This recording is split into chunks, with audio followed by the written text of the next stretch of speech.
Los días van corriendo y el momento del traspaso de cambio de mando se acerca. El 11 de marzo el gobierno saliente, Gabriel Boric, ¿no es cierto?, entrega la banda presidencial y asume el gobierno de José Antonio Kast. Esto en medio de varias polémicas. Uno tiene que ver con la decisión de los Estados Unidos de revocar la visa de 3 personeros del gobierno, bajo el argumento de que aquí se socava la seguridad regional. Y esto ha significado, ¿no es cierto?, un montón de análisis respecto de lo que implica, de cuáles son las señales, tanto para este gobierno como para el próximo, y que de lo que no hay duda es que es un hecho grave e inédito en democracia, como ha dicho Heraldo Muñoz.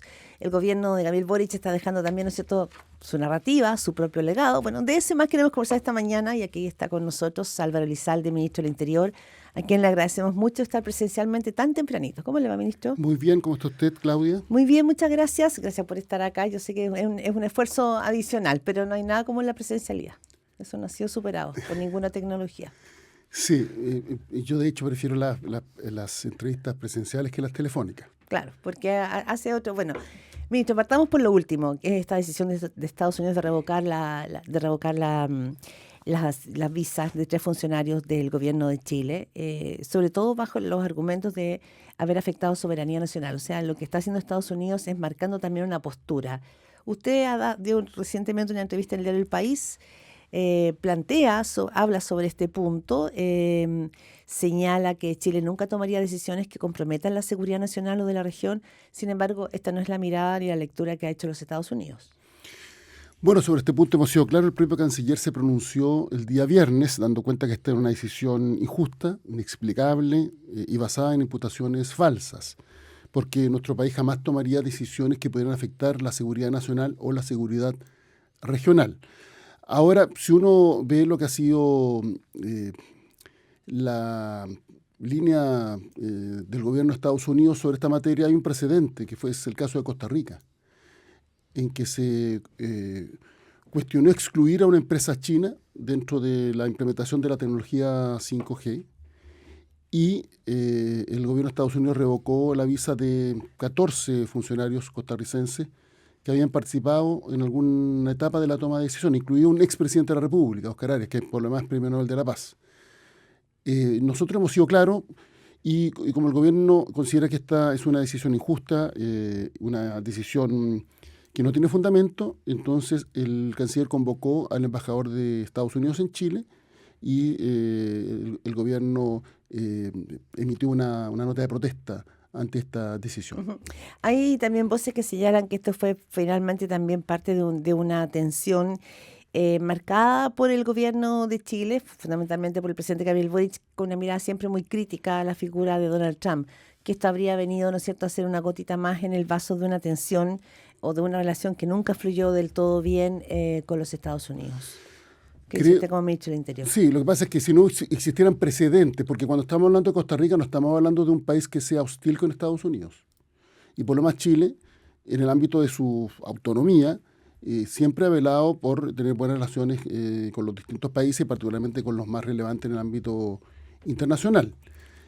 Por tanto, creo que esta decisión, que insisto, es injusta, y ¿es exagerada? Carece de fundamento y es injusta. Esa es la calificación que nosotros hemos dado respecto de la decisión. Ya, y en la lectura más política nacional también a nivel de relaciones internacionales, ¿marca un precedente nuevo a su juicio en la relación de los países con los Estados Unidos actualmente? ¿Cambia los precedentes? Sobre este punto, yo quiero ser bien prudente, porque quien finalmente lleva la vocería del gobierno en esta materia es el ministro de Relaciones Exteriores. Uh-huh. Pero hemos visto la forma en la cual se ha abordado otro tipo de temas, no sé, la situación en Groenlandia, en fin, que hay que tener a la vista. Pero Chile no tenía a la vista, por ejemplo, que permitiendo, digamos, este cable subterráneo con China, pues, ¿se podían generar estas tensiones con los Estados Unidos? Es que el punto es que este es un proyecto que está en etapa de evaluación. El propio ministro de Transporte ha señalado que son 13 etapas las que debe saltar el proyecto, por decirlo, o superar el proyecto. Y la primera dice relación con la evaluación técnica que se realiza en el Ministerio de Transporte y Telecomunicaciones. pero son distintas las etapas conforme a nuestro ordenamiento ¿Se jurídico que podría esta naturaleza debe sí. superar para llevarse adelante. ¿Se podría retrotraer, congelar finalmente alguna de estas etapas? Es que es un proyecto que, como señaló el canciller, está en evaluación. Ujú.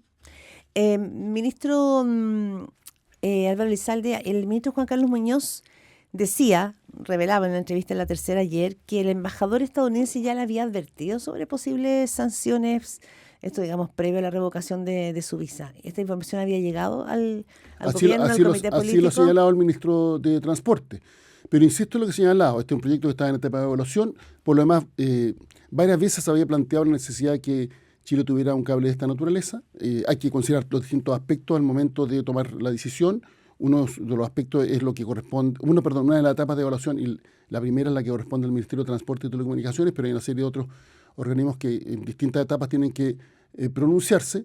El propio presidente Piñera en un mensaje a la Nación en el Congreso Nacional había hecho referencia a esta iniciativa, y además ya está en curso el cable que se está llevando adelante entre Chile y Google, entre el Estado de Chile y Google, donde Chile tiene una participación en iniciativa y que se conecta a través de Australia. Uh-huh. Ministro Elizalde, y en su evaluación política, evidentemente, usted es ministro del Interior y también, ¿no es cierto?, de alguna manera jefe político del gobierno. ¿Cómo observa usted este viaje que va a hacer el presidente electo José Antonio Kast a esta cumbre en los Estados Unidos? Porque se da en medio de estas tensiones. Entonces, cuando hablamos de políticas de Estado, me imagino que hay una lectura respecto de lo que implicaría este viaje. Sí, yo no quiero polemizar, el próximo gobierno nos inicia. No quiero, insisto, polemizar sobre la materia. Y ahí me quedo. Ya, pero me imagino que hay una evaluación respecto de esto. Hay una apertura, un marcar distancia, digamos, en la política exterior, que siempre son políticas de Estado. Yo creo que finalmente aquí de lo que se trata es de defender principios, y las relaciones internacionales son relaciones entre iguales, donde se respeta la soberanía de los distintos países y donde tiene que haber colaboración en el marco del el multilateralismo y las relaciones que se llevan adelante entre los distintos países. Y por eso creo que esos son principios que históricamente Chile ha celebrado. Yo en la entrevista al país hacía mención, de hecho, a que, por ejemplo, proyectos de esta naturaleza en Chile se evalúan técnicamente, hay principios sobre los cuales se rigen la libre competencia, la neutralidad tecnológica, finalmente tomar decisiones de lo que es bueno para Chile. En ese contexto creo que es muy importante que nosotros mantengamos una línea que ha sido la tradición que ha tenido nuestro país, independientemente de los gobiernos con distinta orientación ideológica que han encabezado Chile. Por eso le hago la pregunta de cómo se lee desde el gobierno actual esta visita que hace José Antonio Kast, este encuentro con líderes regionales, todos cercanos, digamos, a una ideología de derecha, los invitados a esta cumbre. Bueno, por lo mismo, usted entenderá que yo tengo una visión distinta respecto de cómo se debe construir el futuro en las relaciones internacionales, incluso dentro de los propios países. Pero, insisto, en esta etapa prefiero no polemizar. Uh-huh. Ministro Álvaro Elizalde, usted ha hablado, la semana pasada puso mucho foco en este concepto de gobierno de emergencia, que es el argumento, el concepto, el mensaje con el que ganó la elección contundentemente José Antonio Kast. Usted un poco cuestionando, decía acá, este es un país en emergencia o no. Pero en el balance, esto que ha pasado con los Estados Unidos y que nos deja a nosotros una triangulación muy rara entre Estados Unidos y China, queda también como una pelucita más, digamos, en el vidrio del balance final del gobierno, a lo que se suma el déficit. Sí, pero son temas distintos. El caso del gobierno de emergencia, lo que yo he señalado, es que podemos tener desafíos como país que son importantes, pero eso es distinto de señalar que se requiere un gobierno de emergencia. Primero, por donde el propio presidente señala que el gobierno no va a ser 24/7, es decir, va a ser tomándose un descansito. Eso da cuenta que la emergencia se ha utilizado como estrategia electoral o de campaña, pero que no corresponde a una convicción profunda. Pero en segundo lugar, si vamos a porque tendría que ser 24/7. Si vamos a lo que hoy día vive Chile, ¿cuál es la situación actual? Es evidente que estamos mejor en todos los indicadores que hace 4 años atrás. Aquí, por ejemplo, en la campaña se dijo que Chile se había empobrecido. Y la encuesta CACEM da cuenta que el país redujo la pobreza. ¿Para qué decir respecto a la cifra económica? El primer año se dijo que iba a haber recesión o inflación con estancamiento económico. Y lo que hubo fue crecimiento, poco, pero hubo crecimiento y después se restableció el crecimiento en los años posteriores.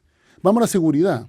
En las peores cifras tenemos el año 2021 en lo que respecta a ingresos irregulares y violencia en la zona sur, cuando el presidente Boric ni siquiera asumía su mandato. Y desde entonces se han reducido más de un 54% los ingresos irregulares en el norte y casi un 80% los eventos de violencia rural en el sur, sobre la base de las medidas que ha adoptado el gobierno.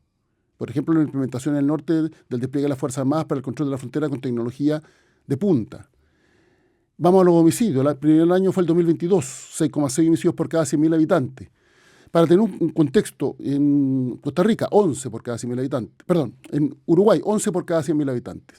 En Costa Rica, 17, 18 por cada 100.000 habitantes. O sea, en los países más pacíficos que son de los la países región. más pacíficos de la región, nosotros tenemos la mitad y un tercio respecto a eso. Ya. Pero eso no significa sacar cuentas alegres, porque llegamos a estar a más del doble de lo que era la cifra histórica de homicidios. Y sobre la base de las medidas que nosotros empezamos a adoptar, se empezaron a reducir consecutivamente todos los años las cifras de homicidio y por tanto hay que perseverar en este esfuerzo. Entonces la pregunta es, ¿para qué se utiliza el concepto de emergencia? Yo creo que puede ser una forma de justificar medidas que impliquen, por ejemplo, desprotección social. O eventualmente el día de mañana modificar la legislación laboral. O debilitar, por ejemplo, el rol fiscalizador que le corresponde a la Dirección del Trabajo. Porque claro, como hay una emergencia, hay que tomar medidas excepcionales y eso implica eventualmente afectar derechos. Que un gobierno de emergencia significaría finalmente tratar de gobernar a decretazo. No he dicho eso. Ah, ya, no, No, por he eso le pregunto. dicho algo distinto. ¿Ya? He dicho que el planteamiento del gobierno de emergencia puede ser una forma de justificar determinadas medidas que veremos cómo se implementan, que impliquen un debilitamiento en términos de la protección social y los derechos laborales, solo por citar algún ejemplo. Ahora, si eso no es así, bueno, bienvenido sea. Sí. Hablamos con el ministro del Interior, Álvaro Elizalde, aquí en Primera Pauta. Ministro, usted hace el relato de los logros del gobierno, pero me pregunto, ¿cuál será la razón por la cual la ciudadanía no valoró esos logros, no los ve o no están en perspectiva? Primero, el gobierno tiene un 30% pegado de apoyo, el presidente Gabriel Boric. La elección presidencial puso en juego estos mismos argumentos y el candidato del Partido Republicano ganó con mucha distancia a la candidata oficialista. Es decir, hay también, digamos, mea culpa respecto de la manera en que ustedes han comunicado o cómo ustedes perciben esta realidad que la ciudadanía pareciera ser que no percibe igual. Respecto si a estos nosotros vemos logros. lo que ha sido las últimas elecciones, el país ha elegido la alternancia desde el año 2010, primera vuelta 2010. No. Ya, pero eso es como... Ha elegido la alternancia. Entonces es un antecedente a tener a la vista. Lo segundo es que efectivamente en los últimos años el Estado estaba llegando atrás respecto a muchos temas, particularmente en seguridad. E independientemente de lo que se haya hecho, obviamente la percepción subjetiva sigue siendo compleja porque hemos mejorado respecto al año 2022, pero todavía tenemos que avanzar, podríamos decir, en mejorar estos indicadores. O sea, tenemos menos ingresos irregulares que el 2021, antes de que asumiera Boric, ya lo dije, lo mismo respecto de la violencia rural. Tenemos mejores indicadores en términos de crímenes más graves respecto del año 2021, los años 2021 y 2022, pero hay que perseverar en ese esfuerzo y yo creo que eso es algo que tuvo a la vista la gente al momento de pronunciarse las urnas. Ya, pero recientemente, la semana pasada, a propósito del déficit fiscal, ¿no es cierto?, de un 3,6% del PIB, José Antonio Caz decía, bueno, era verdad lo que estábamos diciendo, era verdad que aquí se requiere un gobierno de emergencia y que nos están entregando las arcas fiscales vacías. Y el propio próximo ministro de Hacienda, Jorge Quiroz, decía un poco lo mismo, bueno, ahora viene emergencia económica. Bueno, es que insisto que plantear una serie de emergencias eventualmente para tomar medidas como las que he señalado y hay que tenerlo a la vista. Pero usted lo pone como advertencia. Sobre el tema económico, sí. Sugiero leer la columna que publicó Mario Marcel este fin de semana, porque finalmente ha habido una enorme responsabilidad del gobierno en materia de gasto. Ha habido responsabilidad en materia de gasto. No olvidemos que también al momento de asumir el presidente Boric, teníamos un descalzo completo entre ingresos y gastos como resultado del esfuerzo que se había hecho por la pandemia, donde se gastaron parte importante de los ahorros fiscales. Y hubo que, por tanto, trabajar para avanzar en convergencia fiscal de manera sustantiva. Y, por tanto, el gobierno se hizo cargo del gasto y el control de gasto. Incluso, si vemos lo que estamos gastando en términos per cápita en relación al producto, es similar a lo que se gastaba hace una década, siendo que ahora hay que además hacerse cargo del financiamiento de la gratuidad y el aumento de la PGU. Y por tanto el gobierno hizo un gran esfuerzo por la responsabilidad fiscal. ¿Dónde ha estado el problema? En los ingresos, en la capacidad recaudatoria. Ese es el argumento que ha desplegado el ministro de No, Hacienda. pero es que no es lo que indican los datos. Eso es lo que le indican los datos. Claro, pero los datos también indican que el déficit real superó la meta que había sido fijada por el propio gobierno. Pero lo mismo, si tú tienes gastos, controla gastos, pero los ingresos no rinden de acuerdo a lo que se proyectó cuando se aprobaron reformas tan relevantes en los gobiernos de la presidenta Bachelet, en los gobiernos del presidente Piñera. Entonces, eso ha tenido impacto en los ingresos, y es eso lo que hay que resolver, el tema de los ingresos fiscales. Pero pretender instalar que el gasto se ha llevado a las nubes, o sea, elevado, las cifras indican lo contrario. Es más, de hecho, este año la deuda no aumentó, y este es el gobierno en que la deuda ha aumentado menos de las últimas 4 administraciones, lo que da cuenta que efectivamente había un esfuerzo por contener el gasto y actuar con mucha responsabilidad. Pero el problema se ha generado en los ingresos, y hay que evaluar la razón por la cual la capacidad recaudatoria del Estado no ha estado conforme a lo que proyectaron los distintos gobiernos cuando aprobaron distintas iniciativas para financiar distintas iniciativas sociales. Claro, usted mantuvo finalmente, ¿no es cierto?, sus compromisos de ingreso de gastos, no sé, en distintas áreas, salud, educación, pensiones, pero no pudo mantener finalmente el compromiso respecto a esos ingresos. Es que, a ver, el gobierno lo que hace es determinar el gasto. Eso es lo que se aprueba en la ley de presupuesto, y se actúa con enorme responsabilidad. Y lo que ha habido es una contención del gasto. Y lo que se proyectaba es que si la economía crecía, iban a crecer en similar proporción, iba a crecer en similar proporción la recaudación, y eso es lo que no aconteció. Bien. Está en perspectiva una... Pero se entiende punto, y sí. es parte de las mismas explicaciones que ha dado la directora de presupuesto y el ministro de Hacienda. Y es lo que indican los datos. Si todo esto es transparente. O sea, pasa que los datos también implican que es un 3,6% del PIB, que está bastante lejos de... Ese es el estructural, pero no el efectivo. El efectivo es menor. Ya, pero el efectivo es cuánto de todas maneras faltó. Está fuera de margen respecto de lo que estaba comprometido. Sin lugar a dudas que es un punto a tener a la vista. Y cuando se analiza qué es lo que aconteció, que el gasto se contuvo, se actuó con responsabilidad, el aumento fue un aumento, insisto, que estuvo orientado a contener el gasto, pero los ingresos o la capacidad recaudatoria del Estado no fue la misma que se había expresado en años anteriores. Ministro, en el ámbito de las narrativas, usted sabe que en política es tan importante los datos como también las narrativas, este gobierno quería instalar la narrativa de que entrega un país en normalidad, normalizado. Con mayor estabilidad. Nosotros hemos trabajado por la estabilidad y por transformar Chile. Pero entre la estabilidad y el gobierno de emergencia hay como 3 mundos de diferencia y chocan finalmente estas narrativas. Sí, pero es que el punto es, porque usted me dice, es lo que dice, en materia económica, vamos a los datos y vamos a los números, esos son contrastables, y lo que yo he señalado está avalado en los números. Pero vamos a ver cuál era la situación, por ejemplo, que se vivía el año 2021, verano 2021-2022, diciembre, enero de esos 2 años. En el norte, no sé si usted se acuerda, había enfrentamiento entre chilenos y migrantes, y los migrantes vivían en las plazas. Teníamos la Alameda llena de rucos. Había un descontrol absoluto. Una frontera donde ingresaban un número significativo de personas, más del doble, de manera irregular. Ese era el cuadro que vivíamos el año 2021 y principios del 2022, antes de que siquiera asumiera el presidente Boric. Y hoy día el cuadro es completamente distinto. Por cierto que hay que perseverar en los esfuerzos, pero los resultados están a la vista. Nosotros desplegamos las Fuerzas Armadas, las dotamos de tecnología de punta, para efecto de tener, desde el hecho de que se puedan trasladar en la zona hasta tener puntos de observación fronteriza móviles y fijos.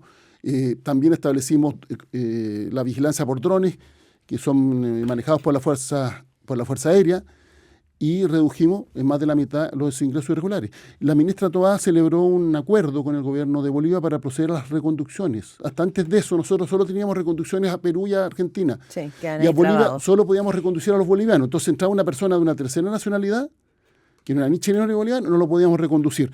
Bueno, producto de ese acuerdo se inició el proceso de reconducción, y en noviembre del año pasado las reconducciones llegaron a más del 90%, cuando a principios del mismo año eran cercanas al 10%.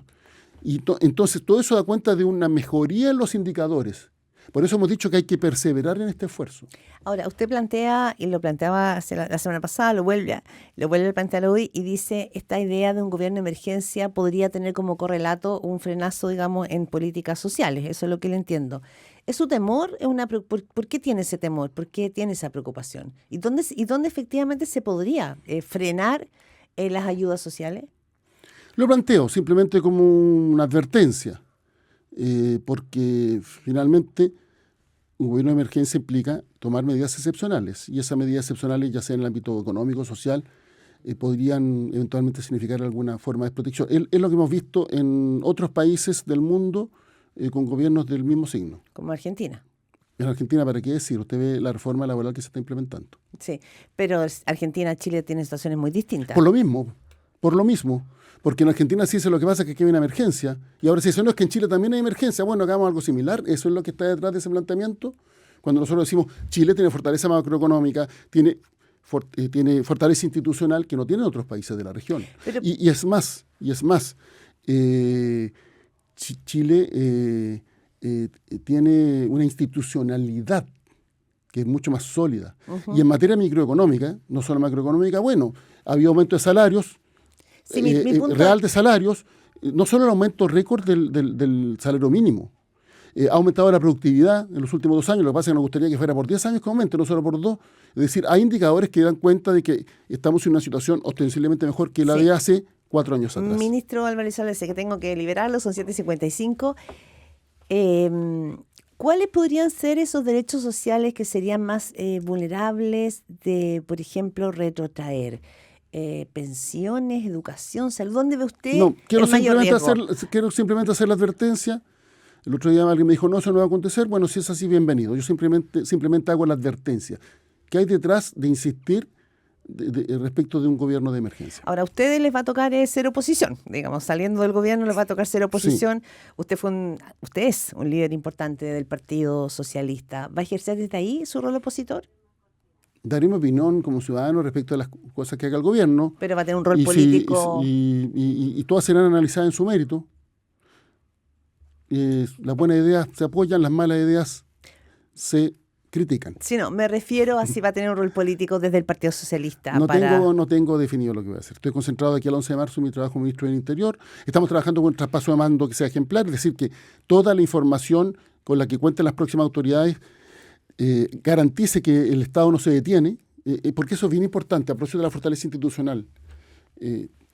Chile es un país donde la noche de la elección se sabe quién ganó. Los derrotados llaman a los vencedores. Habla el presidente electo con el presidente en ejercicio. Sí, la República. Finalmente. Y eso es un patrimonio que tenemos que preservar entre todos, porque también vemos en otros países del mundo, con estos modelos extremos de un determinado corte ideológico, uno u otro, que se terminan debilitando las instituciones. Entonces, ese patrimonio tenemos que cuidarlo entre todos, porque es un patrimonio del conjunto de la sociedad chilena. Ahora, y por eso estamos trabajando por un traspaso de mando coordinado, donde la información ya ha sido proveída a través de un sitio electrónico. Las nuevas autoridades, por tanto, cuentan con toda esa información respecto al estado del país.